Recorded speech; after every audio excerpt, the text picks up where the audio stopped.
નમસ્કાર મિત્રો, સ્વાગત છે તમારું આપણી આ યુટ્યુબ ચેનલમાં જેનું નામ છે ગુજરાતી જીકેની જમાવટ.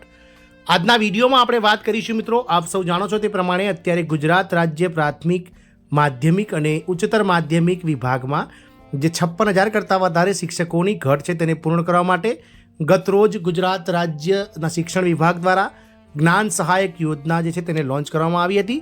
અને અત્યારે હાલ મહદઅંશે મિત્રો પ્રાથમિક માધ્યમિક અને ઉચ્ચતર માધ્યમિક વિભાગમાં ક્યાંક ને ક્યાંક આ જ્ઞાન સહાયકો દ્વારા જે છે તે ઘટ પૂર્ણ કરવાનો સરકારે પ્રયાસ કર્યો છે. મિત્રો આપ સૌને જણાવી દઈએ કે જે જ્ઞાન સહાયક યોજના છે એ પ્રવાસી શિક્ષકની જગ્યાએ શરૂ કરવામાં આવી છે અને પ્રવાસી શિક્ષકોને જે તાસ દીઠ એટલે કે પીરિયડ દીઠ જે પૈસા મળતા હતા તેના બદલે મિત્રો માસિક ફિક્સ પગારથી જે જ્ઞાન સહાયકો છે તેમને પ્રાથમિક વિભાગમાં 21,000 રૂપિયા પ્રતિ મહિના, માધ્યમિક વિભાગમાં 24,000 રૂપિયા પ્રતિ મહિના અને ઉચ્ચતર માધ્યમિક વિભાગમાં 26,000 રૂપિયા પ્રતિ મહિનાના પગારથી મિત્રો નિયુક્ત કરવામાં આવ્યા છે. અને આ જે ભરતી છે તે મિત્રો કરાર આધારિત છે, 11 માસના કરાર આધારિત છે, જેનો પ્રથમ જે અત્યારે હાલ જે લોટ ચાલી રહ્યો છે તેનો મિત્રો કરાર આગામી 4 મે 2024 એટલે કે વેકેશન પડવા સુધીનો જે છે તેનો કરાર છે. અને 4/5/2024 પછી આ કરાર પૂર્ણ થતાં આ જ્ઞાન સહાયકોની જે છે તે મિત્રો જે સેવા છે તેનો સમાપ્ત કરી દેવામાં આવશે. મિત્રો આગામી સત્રમાં જ્ઞાન સહાયકોની જરૂર પડશે તો સરકાર ચોક્કસથી નિર્ણય લઈ અને આવા જ્ઞાન સહાયકોને હાજર કરશે કે નહીં કરે. સાથે જ મિત્રો આ છૂટા કરનાર જ્ઞાન સહાયકોને શું ફરીથી સરકાર નોકરી પર લેશે કે નહીં, સરકાર શું કાયમી ભરતી કરશે કે નહીં, આ તમામ પ્રશ્નોનો જવાબ આજના વિડીયોમાં મેળવીશું. તો વિડીયોના અંત સુધી બન્યા રહેશો અને જો તમે ચેનલમાં નવા હોય તો અમારી ચેનલને સબસ્ક્રાઇબ કરી બાજુમાં રહેલું બેલ આઇકોન દબાવી ઓલ નોટિફિકેશન ઓન કરજો, જેથી કરીને ચેનલ પર મૂકવામાં આવતા વિવિધ ભરતીઓના નોટિફિકેશન, વિવિધ ભરતીઓના પરિણામ સાથે જીકેના વિડીયોઝ અને સરકારી કર્મચારી પેન્શનર્સ યોજનાઓને લગતા પરિપત્રો સરળતાથી તમને ઉપલબ્ધ થઈ જાય. તો મિત્રો કરાર પૂર્ણ થઈ ગયા બાદ પણ જ્ઞાન સહાયકો પાસેથી કામગીરી કરવામાં આવી રહી છે. ગુજરાત સરકાર અને દ્વારા જે જ્ઞાન સહાયકો છે તેમની અવધિ આગામી 4 મે 2024ના રોજ વેકેશન શરૂ થતાં જ પૂર્ણ થઈ જાય છે.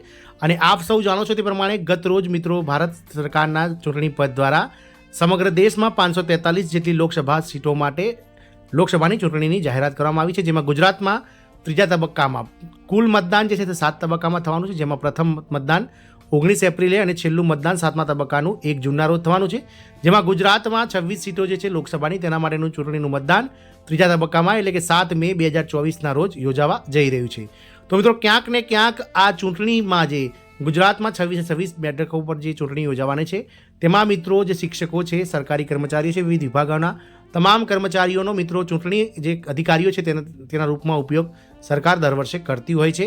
તો મિત્રો જ્ઞાન સહાયકોની જે વાત કરીએ તો જ્ઞાન સહાયકો ભલે તેમની અવધિ 4 મે 2024ના રોજ પૂર્ણ થાય છે, પરંતુ તેમને પણ મિત્રો અત્યારે આ છૂટા થઈ જનાર જ્ઞાન સહાયકોને પણ ચૂંટણી ફરજની જે છે તે ઓર્ડરો આપવામાં આવી દીધા છે. મિત્રો આગામી સમયમાં ચૂંટણીની કામગીરીમાં સ્ટાફની ઘટની પરિસ્થિતિ ઊભી ન થાય તે માટે રાજ્ય ચૂંટણી પંચ દ્વારા જે જ્ઞાન સહાયકો છે જેઓ કરાર આધારિત નોકરી કરે છે તેમને પણ મિત્રો આગામી ચૂંટણીની પ્રક્રિયામાં સહભાગી કરવામાં આવ્યા છે. ને આવા જ્ઞાન સહાયકો આગામી 7 મેના રોજ જે છે તે ચૂંટણી અધિકારી બની અને ગુજરાત રાજ્યના ચૂંટણી વિભાગની જે કામગીરી છે તેને સરળ બનાવવા માટે પ્રયત્નશીલ કરશે. મિત્રો નવેમ્બર 2023માં માધ્યમિક વિભાગમાં કરાર આધારિત જ્ઞાન સહાયકોને નિમણૂક પત્ર વખતે જ કરારમાં જણાવ્યા મુજબ 4/5/2024ના રોજ તેમનો કરાર આપોઆપ રદ થયેલ ગણાશે.